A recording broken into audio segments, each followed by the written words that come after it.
Hello everyone, আসসালামু আলাইকুম। Me and মাইসন চ্যানেলের পক্ষ থেকে আমার সকল ভিউয়ার্সদেরকে জানাই আন্তরিক শুভেচ্ছা। কেমন আছো তোমরা? আই হোপ সকলেই ভালো আছো। আল্লাহর রহমতে তোমাদের দোয়া ও ভালোবাসায় আমিও ভালো আছি আলহামদুলিল্লাহ। প্রতিদিনের মতোই আজকেও আমি তোমাদের সামনে হাজির হয়েছি কিচেন টিপস নিয়ে। আশা করি আমার এই টিপসগুলো সবার উপকারে আসবে। তো টিপস নাম্বার 1, দেখো আমি এখানে একটা কস্টিপ নিয়ে নিয়েছি আর নিয়েছি একটা ছবি। তো এই ছবিটা আমি আমার খাবারের প্যাকেট কেটে নিয়েছি। তো আমাদের ঘরে কিন্তু এরকম ছোট ছোট পাসপোর্ট সাইজ, স্ট্যাম্প সাইজ অনেক ছবি থাকে। সেই ছবিগুলো দীর্ঘদিন এভাবে ঘরে পড়ে থাকার কারণে কিন্তু নষ্ট হয়ে যায়।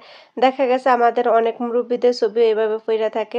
তো সেই ছবিগুলো আমরা বাজারে নিয়ে ল্যামিনেশন করে নিয়ে আসি। আবার অনেক সময় দেখা যায় 2-1 কপি ছবির জন্য আমরা আলসেমি করি, যেতেও চাই না। তো 2-1 কপি ছবি নিয়ে বাজারে যাওয়া, ল্যামিনেটিং করানো, সেটা অনেক ফেরার হয়ে যায়। তো তোমরা চাইলে আমার মতো এভাবে কস্টিপ দিয়ে ছবিটা ল্যামিনেটিং করে নিতে পারো। দেখো খুব সুন্দরভাবে এবং খুব সহজেই তোমরা বাসায় এটা ল্যামিনেটিং করে নিতে পারবে। আর এভাবে ল্যামিনেটিং করে নিলে দীর্ঘদিন তোমার ছবিটা ভালো থাকবে, নষ্ট হবে না। আর এই আইডিয়াটা আমার মাথায় এসেছিল যখন আমি এসএসসি পরীক্ষা দিয়েছিলাম। তখন এসএসসি পরীক্ষার প্রবেশপত্রে সব স্টুডেন্টেরই কিন্তু ছবি দেওয়া থাকে। তখন আমি ভাবলাম আমার এই প্রবেশপত্রে যেহেতু আমার এই ছবিটা আছে, তো আমার এই ছবিটা তো নষ্ট হয়ে যাবে, আমি তার এই ছবিটা ল্যামিনেটিং করতে পারবো না। তখন আমার এই ছবিটার উপরে আমি একটা কস্টিপ পেঁচিয়ে দিয়েছিলাম প্রবেশপত্রের উপরে। ইনফ্যাক্ট এখনো আমার ছবিটা খুব সুন্দর আছে, এখনো নষ্ট হয় নাই। তো প্রবেশপত্রটা দেখার পর আমার মাথায় আসলো যে আমি যেহেতু এভাবে ছবিটা ল্যামিনেটিং করে নিয়েছি, তাহলে কেন আমি আমার বন্ধুদের সাথে এটা শেয়ার করব না? কারণ এরকম ছোট ছোট টুকিটাকি ছবি কিন্তু সবার ঘরেই থাকে 2-1 পিস করে। তো আমার এই টিপসটা দেখলে দেখা গেছে অনেক বন্ধুরাই উপকৃত হবে। তাই আমি তোমাদের সাথে এই টিপসটা শেয়ার করছি। অবশ্যই তোমরা কমেন্ট করে জানাবে আমার ছবি ল্যামিনেটিং এর এই টিপসটা তোমাদের কাছে কেমন লেগেছে। দেখো ছবিটা কত সুন্দর লাগতেছে এখন। আর এটা সহজে নষ্টও হবে না। টিপস নাম্বার 2, দেখো এখানে আমি একটা খালি বোতল নিয়ে নিয়েছি। তো এই বোতলটা দিয়ে কি করব সেটাই তো ভাবছো? দাঁড়াও, ওয়েট করো, দেখাচ্ছি কি করব। বোতলটা আমি ছুরি দিয়ে কেটে নিব মাঝখানে সমান করে। আর যেহেতু বোতলের মুখের অংশটা একটু শক্ত, তো সে কারণে আমি ছুরিটা একটু গরম করে নিয়েছি যাতে করে এটা সুন্দরভাবে তাড়াতাড়ি কাটা হয়ে যায়। তো তোমরাও বোতল এভাবে কাটতে চাইলে অবশ্যই তোমরা একটু গরম করে নিবে ছুরিটা, তাহলে মুখটা সুন্দরভাবে তোমরা কেটে ফেলতে পারবে। আর না হয়তো কিন্তু বোতলের মুখটা কাটতে তোমাদের অনেকটাই কষ্ট হয়ে যাবে। তো বোতলটা আমি কেটে নিচ্ছি। দেখো অনেক সময় আমরা বেড়াতে গেলে, বাহিরে গেলে আমাদের ছোট ছোট কসমেটিক্স গুলো আমরা ব্যাগে করে নিয়ে যাই। তখন আমরা আমাদের প্রয়োজনের সময় আমাদের কসমেটিক গুলো খুঁজে পাই না, খুঁজতে অনেকটা সময় লেগে যায়। তো তোমরা যদি এভাবে একটা বোতল কেটে বোতলের ভিতরে করে কসমেটিক্স গুলো নিয়ে যাও, তাহলে তোমাদের খুঁজে পেতে খুবই সুবিধা হবে। দেখা গেছে ব্যাগ থেকে বোতলটা বের করে তারপর তোমরা তোমাদের প্রয়োজনীয় কসমেটিক্সটা বের করে নিবে। দেখো কসমেটিক্স গুলো এখন সব আমার এক জায়গায় হয়ে গেছে। এখন আমি বোতলের মুখটা লাগিয়ে নিব।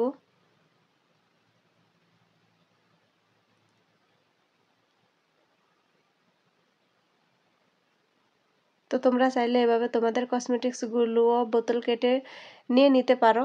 এটা একদম ইউনিক এবং নতুন একটা টিপস, তোমরা চাইলে এটা ইউজ করতে পারো। টিপস নাম্বার 3, দেখো রান্নাঘরে কিন্তু আমরা সবাই মোটামুটি রান্না করি। তখন আমাদের পরনে যে ড্রেসটা থাকে সেই ড্রেসে তেল এসে পড়ে। আবার আমরা যখন মাথায় তেল দিই তখনও কিন্তু আমাদের পরনের ড্রেসে তেল পড়ে যায়।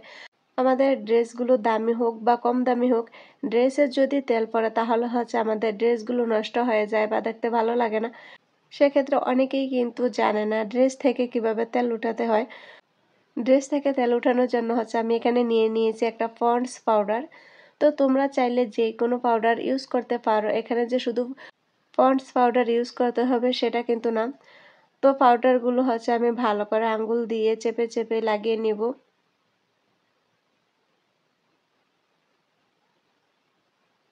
আমি যেহেতু এখানে তোমাদেরকে দেখানোর জন্য নিজে ইচ্ছাকৃতভাবে তেল দিছি, সেক্ষেত্রে আমার তেলটা একটু বেশি পড়ে গেছে।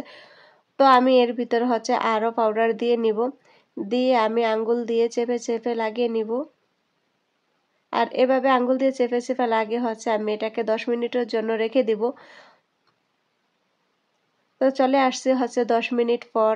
দেখো এখন হচ্ছে আমি পাউডারগুলো আস্তে আস্তে সরে নিব, তুলে নিব। তোমরা হচ্ছে 10 মিনিট পর এভাবে পাউডারগুলো সরিয়ে তারপর হচ্ছে ওয়াশ করে নিবে।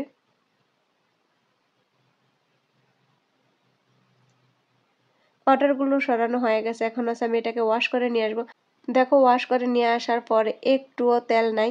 তো তোমরা তোমাদের কাপড়ে তেল পড়লে এভাবে পাউডার দিয়ে হচ্ছে ক্লিন করে নিয়ে আসতে পারো।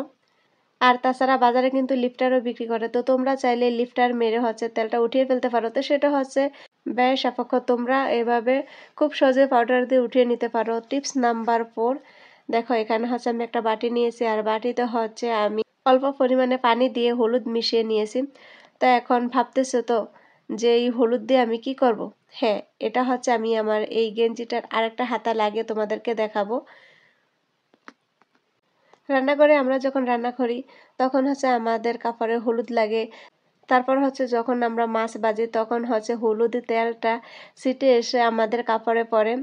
এন্ড হচ্ছে আমরা খাবার খাওয়ার সময় অনেক টাইমই দেখা যায় যে আমার হাত থেকে খাবার পরে আমাদের কাপড়ে হলুদ দাগটা পড়ে যায়। তো সেই হলুদটা আমরা কিভাবে উঠাবো, এর জন্য হচ্ছে আমি নিয়ে নিয়েছি লিকুইড।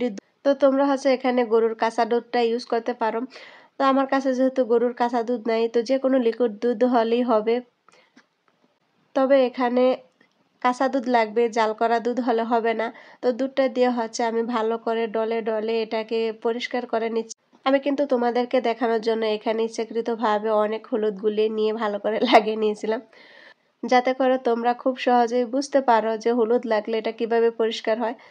আমি হচ্ছে একবার দুধ দিয়ে পরিষ্কার করে নিয়ে নিয়েছি, দেখো একদম হলুদ এখনো লেগে আছে। আমি হচ্ছে এখন এই প্লেটের দুধটা ফেলে দিব, ফেলে দিয়ে হচ্ছে আবারও আমি দুধ দিয়ে এটাকে ক্লিন করে নিব। তো তোমরা হচ্ছে এভাবে কাঁচা দুধ দিয়ে কয়েকবার একটু ক্লিন করে নিতে পারো, যেহেতু হলুদের দাগ উঠতে একটু সময় লাগে।